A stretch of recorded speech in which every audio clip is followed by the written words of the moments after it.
Hey guys, it's Wednesday. Weekly Weird News is here. And gather around, boys, because we're going to talk about penis. Finally! Oh, great!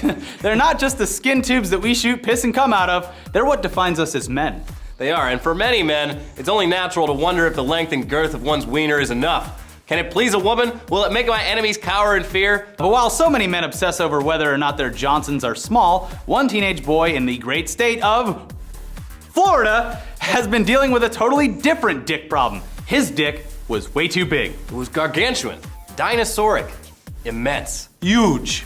We say that in the past tense because in a bold step forward for medical science, doctors have given him the world's first cock reduction surgery. But why, you ask? Why would a 17-year-old boy choose to have his achievement in manliness struck down in his prime, you ask? Yes, well, when you get down to the details of this particular dong, that it becomes less appealing and starts to sound like a terrible curse. Yes, the boy's bratwurst, when flaccid, measured 7 inches long and had a circumference of 10 inches.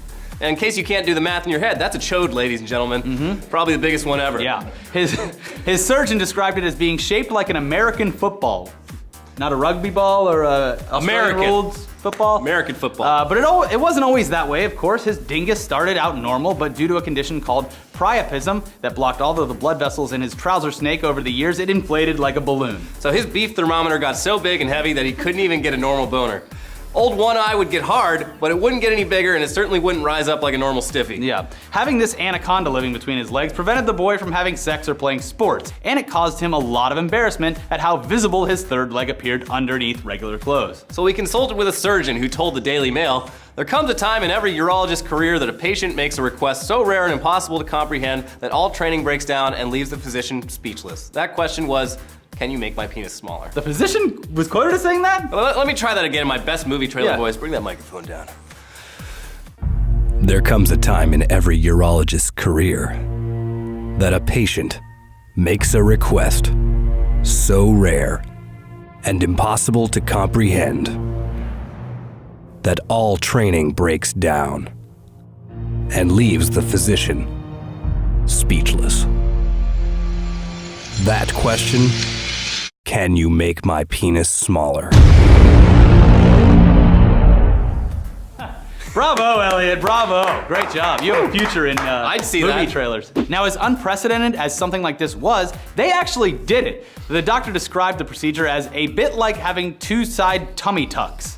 They were able to remove 2 segments of tissue from the sides of the boy's schlong, all the while leaving the nerves and urethra fully intact. Yeah, and guess what? His Louisville Slugger is still plenty damn huge. He wouldn't discuss the specific measurements, but the doctor says the result was generous and that the patient was very satisfied. Yeah, there's actually before and after pictures on the internet that we obviously can't show you, but here's the after pic with the boy's kielbasa replaced by an actual kielbasa. Yeah.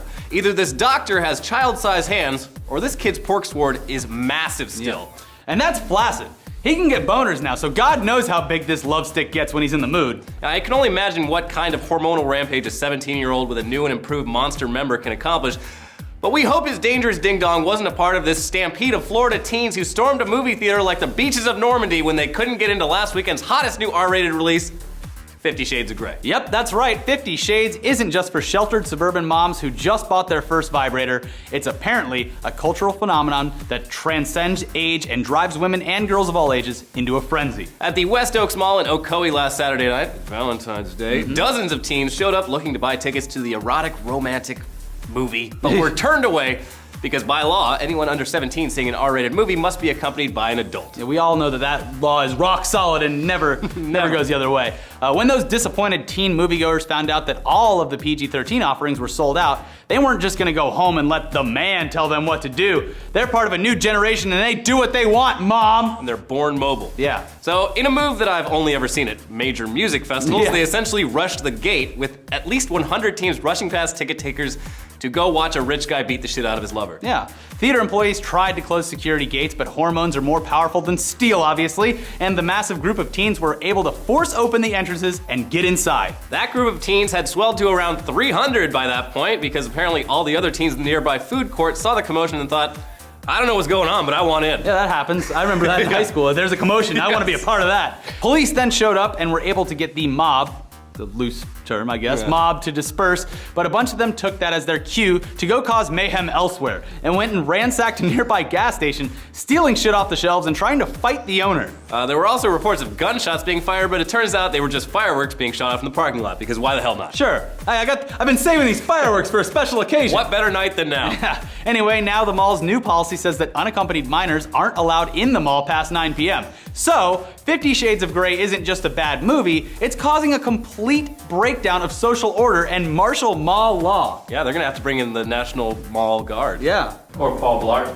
Yeah, Paul Blart Mall Cop, he would be the one on this case. Paul Blart would have never let this happen. Nope. But you can't always depend on the cops to stop crime. Sometimes you need to take matters into your own hands, especially if your family is in immediate danger. Yeah, which is exactly what one mother down in Dallas, Texas did when a robbery suspect fleeing police in a high-speed chase crashed into her minivan. Ooh, yeah, it'd probably take me at least like a minute to get my bearings in that situation, but not this Mama Bear. Nope. She doesn't waste a goddamn second jumping out of the driver's seat to go kick this criminal's ass. Yeah, this guy really kicked a hornet's nest by crashing into her car specifically. She starts by shoving him and disorienting him and with some kind of motherly banshee scream. Yeah, her boyfriend follows close behind, but Mama Bear is clearly in charge here. And together they wrestle this asshole to the ground so police can come and take him off to jail, where presumably his reputation as the guy who got busted by a minivan driving mom isn't gonna do him any favors. No. As for the van, well, that shit's busted. I mean, look at that thing. But a local Kia dealership stepped in to make things right, and to get some great publicity, obviously, by giving her a brand new minivan to fight crime in. It's Bat Mom! Yeah. But hey, some criminals don't need the help of a crime-fighting minivan mom to end up in jail. Their own stupidity is more than enough to put them behind bars. Yeah, a dude in Sparta, New Jersey was driving home late Friday night drunk. And since Sparta is out in the sticks and isn't too busy late at night, he blew right through a stop sign and smashed his car into a guardrail.